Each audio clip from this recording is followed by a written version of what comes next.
Forecast first with meteorologist Pat Walker. Temperatures on the warm side for us this afternoon all the way across the state. Many of us will climb into the 80s. Not so much though in northwest Arkansas. A cold front is now entering that part of the state. It'll continue to push through, and tomorrow much cooler weather shaping up all the way across Arkansas. 60s in northwest, low 70s in central Arkansas. We'll have more in your statewide forecast coming up right here on Arkansas Today. Now, covering every county, this is your statewide newscast. Arkansas Today in high definition. Fall excursion trips canceled until further notice after a train collision derails 2 trains, injuring over a dozen people and spilling 300 gallons of diesel fuel. Good afternoon. I'm Mallory Brooks. Thanks for joining us today. At least 44 people were on that excursion train ride when it stalled out, and the train sent to help instead ended up crashing into it. The accident happening near Brentwood in northwest Arkansas Thursday, and that's where we find Arkansas Today's Kyle Leyenberger live with the latest from the investigation. Good afternoon to you, Kyle.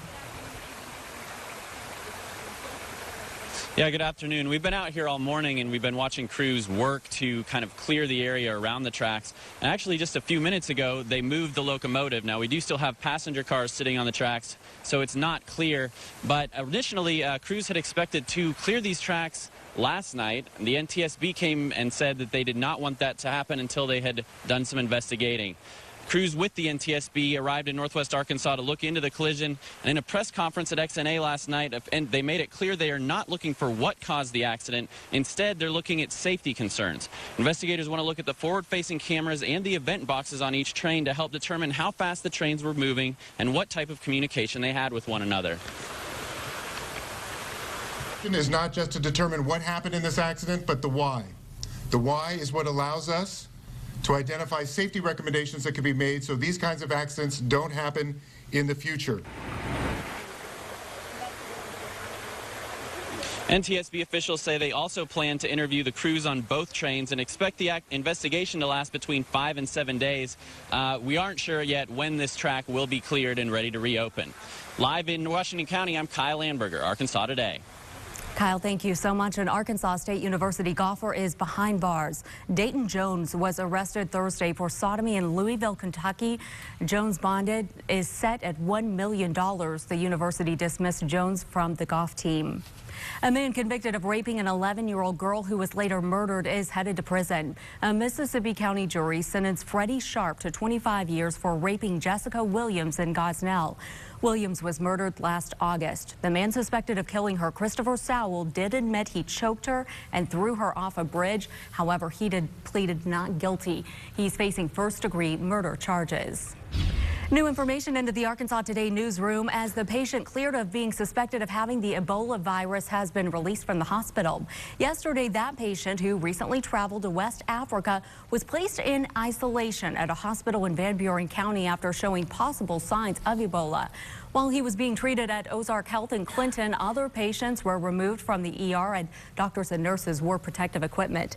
After running tests, doctors determining the patient was not at an increased risk for the virus. Also, a church group has decided not to go on a mission trip to West Africa because of the recent Ebola scare.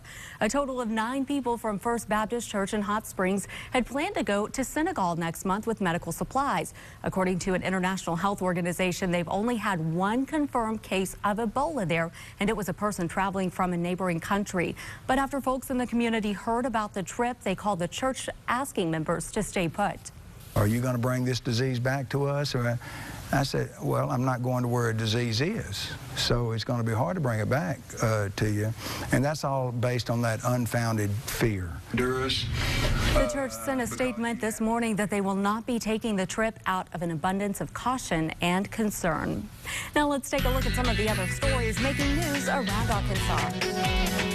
In Little River County, an Ashdown woman is recovering after her home took a hit from a deadly tornado that killed her husband Monday. 33-year-old Eddie Witham, a former Marine, died when the EF2 tornado hit his family's home. His wife, Roxanne, was listed in critical condition, but she is now doing better. The couple's 3 children, who were also in the home when the tornado hit, have minor injuries. In Clark County, the National Weather Service confirming a 7th tornado from that same destructive storm system. An EF1 hit in Griffithtown. People there were convinced from the get-go that it was a tornado, especially those close to a horse rescue that suffered significant damage. Unbelievable, unbelievable. Still haven't, I don't think the severity of it has really hit home yet. The property owner says horses were trapped, barns and sheds were destroyed, and 2 large trees fell on the house. Volunteers have helped clear out most of the damage this week. And we end today in Pulaski County, where Arkansas native Justin Moore is performing in Little Rock tonight.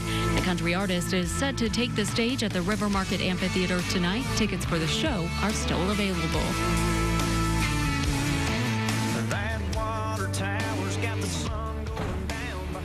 Hello, Langers. I'm Big Sarge. Coming up in this segment, we're going to talk about fishing. We're going to talk about winterizing your motor, and I got some real important information about the Arkansas River. Don't get up. All right, thanks, Big Sarge. We won't. Sunshine today, warm temperatures too, but also we're looking at a cool down for tomorrow. Plus, I'll have a forecast for the Razorback game at War Memorial Stadium next in your statewide forecast when Arkansas Today continues. You're watching your statewide newscast, Arkansas Today, with Valerie Brooks and meteorologist Greg D.